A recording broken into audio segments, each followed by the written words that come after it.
After Lady's home is infiltrated by a baby, she takes to the streets where she meets the love of her life, Tramp. After fighting to be together for a very long time, they managed to stay together, had babies, and lived happily ever after. In today's nostalgic munchings, I'll be recreating the spaghetti and meatball from Tony's.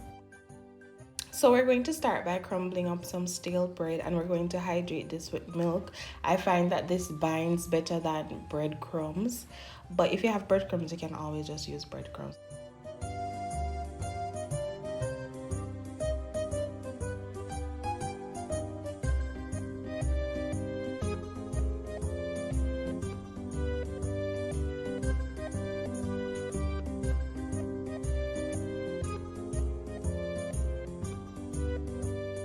I wouldn't say there's a set measurement for the amount of milk to use, just eyeball it until you find that your bread is covered, saturated by the milk, and then you can stop. You're going to squish this together, actually just coaxing the bread to absorb more milk.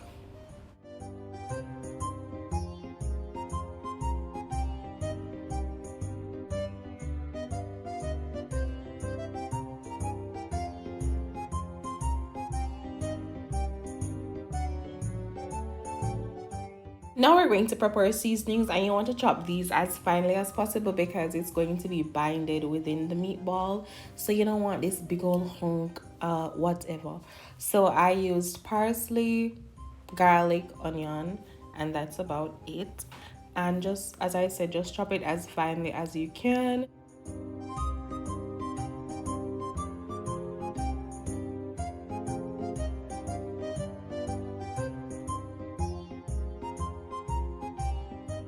So I'm using a little under a pound of ground beef. I'm adding my fresh seasonings first.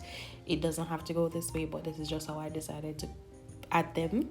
So I added that first, and then I'm going to go in with some onion and garlic powder. You can add salt if you wish, but I opted not to.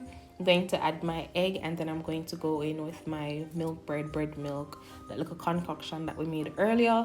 It should have been as saturated as you can get. We're going to start mixing, and for mixing we're just going to squeeze the beef and everything through our fingers. This way it's being distributed properly and it's not overworked. So just squeeze and get everything together. Then I just had mine sit for like 5 minutes. I just did some dishes because, you know, when I like the whole bag of plate.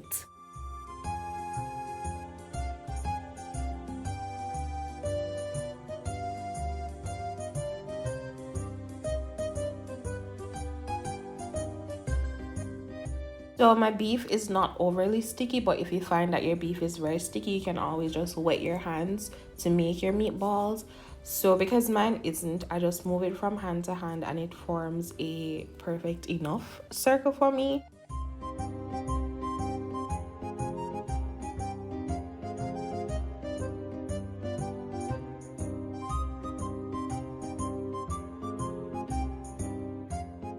The size of my meatballs are based on the size of my palms, so I literally just feel how it feels within my hands, and that's how I determine what size my meatballs will be. And you just repeat that until all your meatballs are made.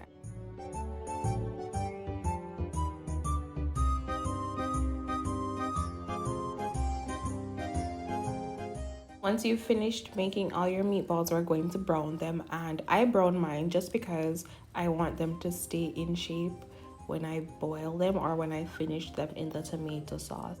So browning them, you have a harder exterior. It's, in my opinion, it makes a better meatball. So browning doesn't take long, just watch it, place them evenly spaced so that you can turn them, because turning them is a struggle because the underside is going to be cooked while the other sides are raw, so it's squishy.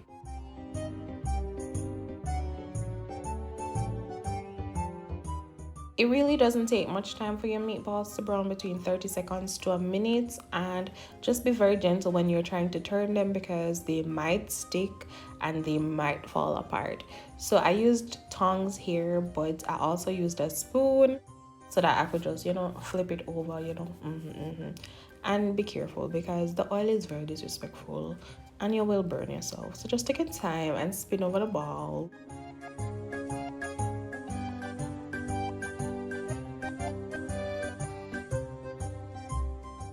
And if your meatballs not so cute, not feel no way because they're going to be covered in sauce and nobody now watch that. So just go on, make sure so they're browned, and that's it. In the same pot that we browned our meatballs, we're going to make our tomato sauce. And if you had too much oil, you can just throw off some and add 2 tablespoons of butter. You're not going to scrape out the butter or anything. Then you're going to add some diced onion and garlic. You're going to allow those to sweat and deglaze your pan. So you're literally going to scrape up everything that was stuck to the bottom of the pan, and that's fine. We want that.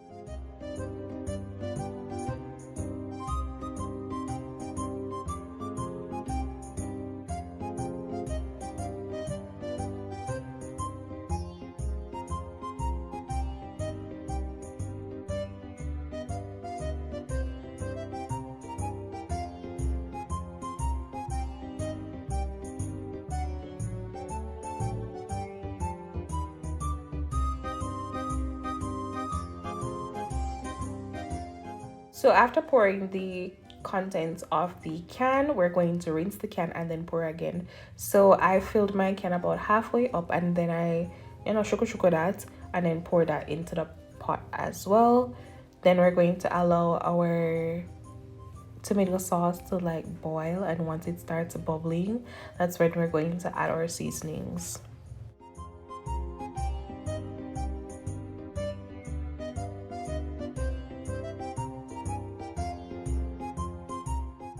So you're going to add based on how you want it to taste, but these are the general seasonings that I used. I added some salt, onion powder, garlic powder, cayenne, and remember we talked about this last week in our pizza patty video. If you have not watched that, please go and watch it. But tomato sauce is very acidic, so we're going to add sugar to just mellow that out. So after you're adding all your seasonings and you mix up and you make it bubble a little bit, then you're going to add sugar. I added 3 tablespoons, but again, you do that to taste. Making this, you want to stop and just taste it as you go to see if you want to add a little more this or a little more that, and don't spoil your sauce.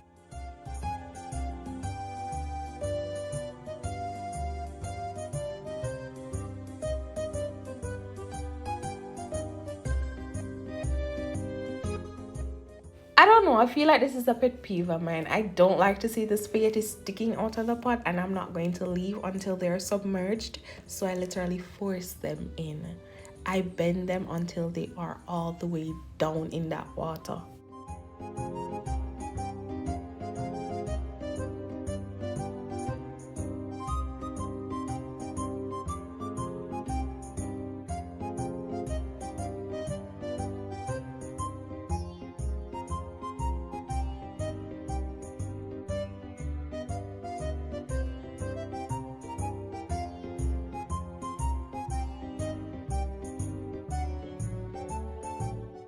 Once your sauce is to your liking, we're going to add the meatballs and we're going to have them finish in the sauce. So I cooked mine for 20 minutes.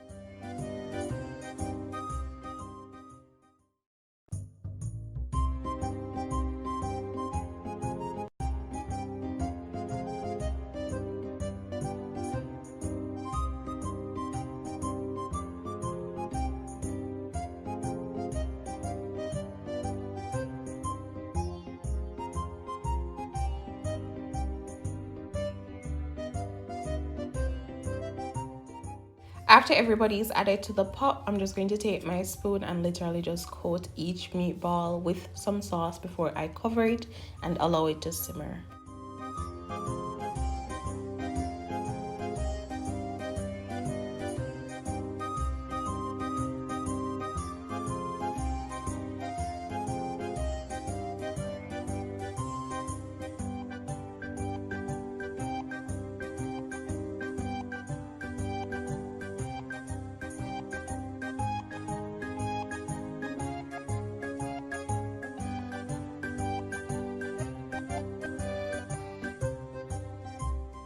And everything is basically done at this point. I added my drained spaghetti back to the pot, and I added a 1/4 cup of tomato sauce at a time because I didn't want to add everything.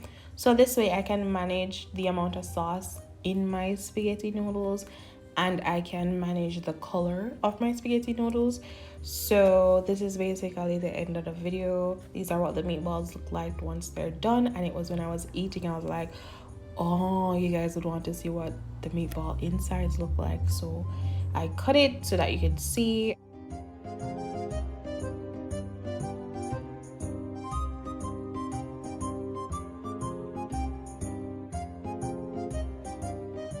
This is the end of another month and another nostalgic munchings. Don't forget to like, comment, share, and subscribe.